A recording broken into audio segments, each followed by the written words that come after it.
Maybe it's because I'm a millennial and I didn't grow up in that generation, but I have never understood the appeal with. I had to get my own thoughts up about this on why I believe Rocky Horror Picture Show became a cult classic. But I had to go a little bit in film history to make a point. Back in the 1910s, Ohio decided to form their own censorship board for movies. That means they can approve or disapprove films that can be shown in theaters.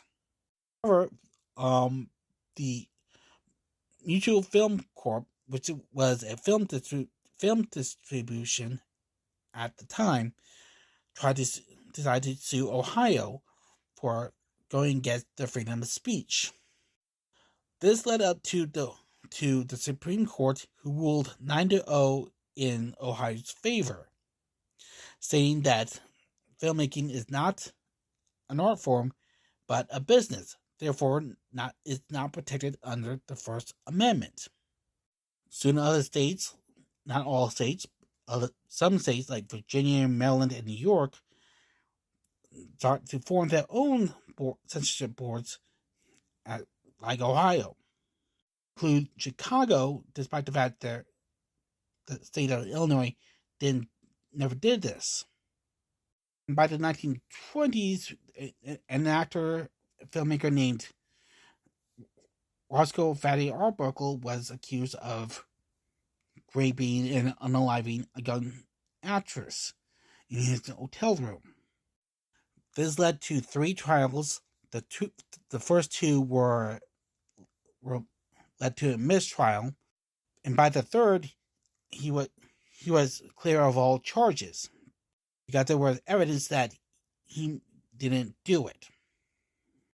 And around this time, a man named William H. Hayes talked to some of the studios about film censorship, and what they can and cannot get away for the next end of films, which they've been doing for a good chunk of the 1920s.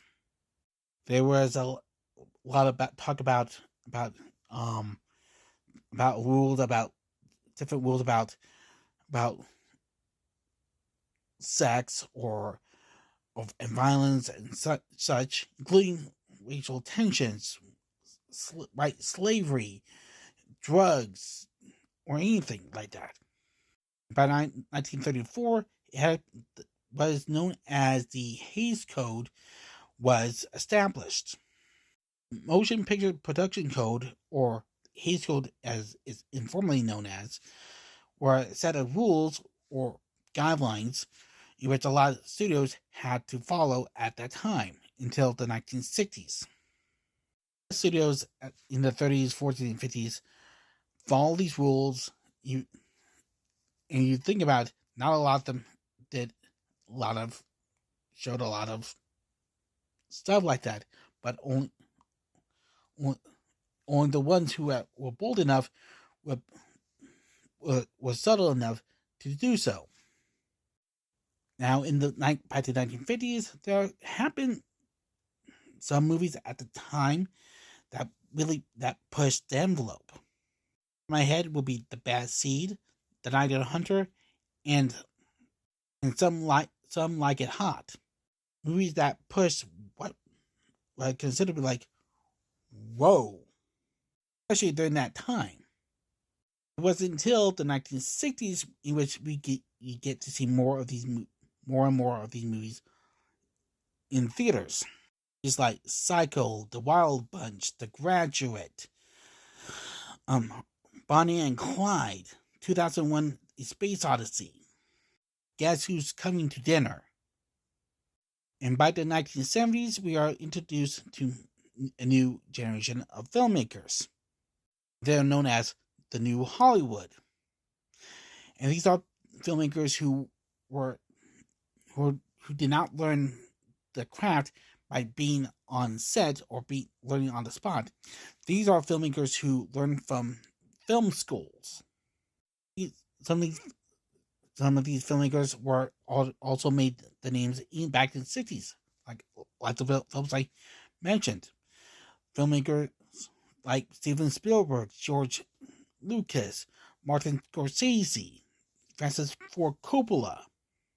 And at this point, a lot of audience members got tired of the cookie cutter film that a lot of the audiences had seen back in the 30s, 40s, and 50s. Everything is going to be okay, and it's going to be alright by the end. These movies back in the 60s and 70s challenged that idea, especially during the counterculture movements of the 1960s that carried on to the 70s. The Graduate, it's about a young man who is aimless in life after graduating college, doesn't know what to do, suddenly started having an affair with not just an older woman, but that older woman is married until he starts to fall in love with her daughter. There's also the Night of the Living Dead, the original one. They redefined the zombie movie genre. The Wild Bunch that pushed the style of violence can be shown in movies. It was originally rated NC-17, but was given an R rating later on. Godfather, which helped refine the Hollywood system at the time when it comes to crime movies. Changed the game for crime movies by making the characters who are considered to be criminals as three-dimensional characters and see them as human beings. Especially when it comes to where we see how they seen as the mobs.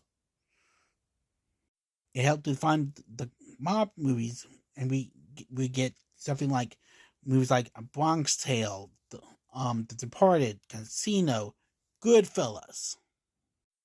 And this is not just crime movies, but musicals.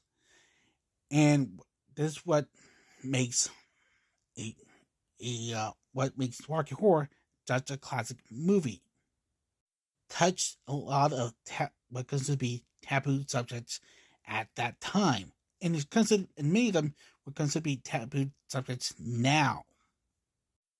This movie had included touch on incest, sex, the LGBTQ community, subjects that not a lot of people would touch upon at that time.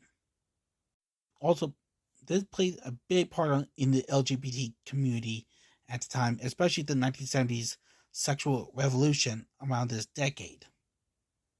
Not just for the LGBT community, but for anyone who does not fit in what considered to be the norm in society.